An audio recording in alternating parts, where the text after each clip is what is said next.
Welcome everybody to Forza Motorsport 6, and today we're taking a look at the 2014 Jeep Grand Cherokee SRT.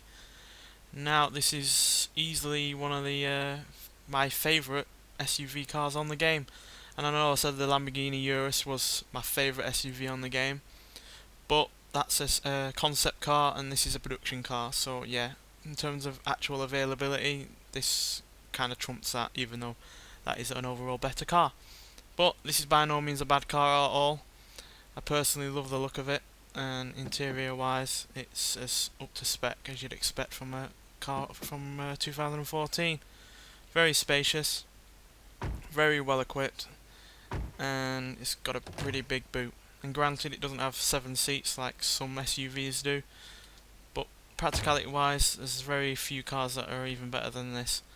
And then there's the engine, which I personally think is not only the best thing about this car, but easily one of the better engines in any car from the past few years, quite frankly. So yeah, 6.4 litre V8 engine, and a Hemi, as you can see from the side of the engine it says there. And yeah, produced 470 horsepower and 465 pounds-feet of torque. So that's a hell of a lot of power, and plenty of torque as well to match it.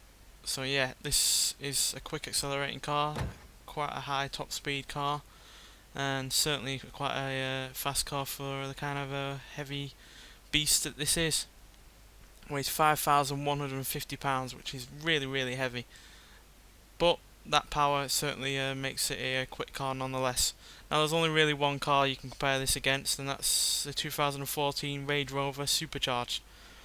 They have similar power, similar acceleration times, and similar engines, though that Range Rover does have 40 horsepower more, but does have 4 pounds-feet torque less, which granted gives it a higher top speed, but is slightly slower in terms of acceleration due to the fact that it weighs 462 pounds more.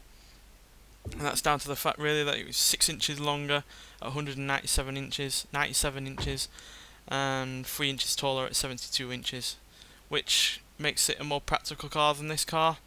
Certainly bigger in terms of interior and boot space, plus it has a better tailgate. And yeah, but I think personally that car is not as good as this car, and in terms of track capabilities it's worse as well. So to see how good this car is on the track, we're going to take it there and see how it does. Right, Road Atlanta full circuit. We're going to take it round on the first lap and talk through it on the second lap.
So yeah, as I was saying, this and the Land Rover Supercharged are very similar in terms of acceleration. This does 0 to 60 in 4.6 seconds, 0 to 100 in 11.9. Now the Range Rover does 0 to 60 in 4.7 and 0 to 100 in 12 seconds. So marginally slower than the Range Rover, despite the fact that this has 40 horsepower less. But like I said, the Range Rover does weigh a hell of a lot more. But that's just because it's a more practical, more luxurious car that also can do off-roading, whereas I doubt this can, because it is quite a low-riding car for a SUV, and yeah, it's way more sporty in terms of being on the track than the Range Rover. But nonetheless, there is also the benefits to that, which is the fact that this car is cracking to drive on the track. Granted, it's a 5,000 plus pound car, but still it handles really, really well, brakes really well, and certainly is a lot better on the track than that Range Rover is.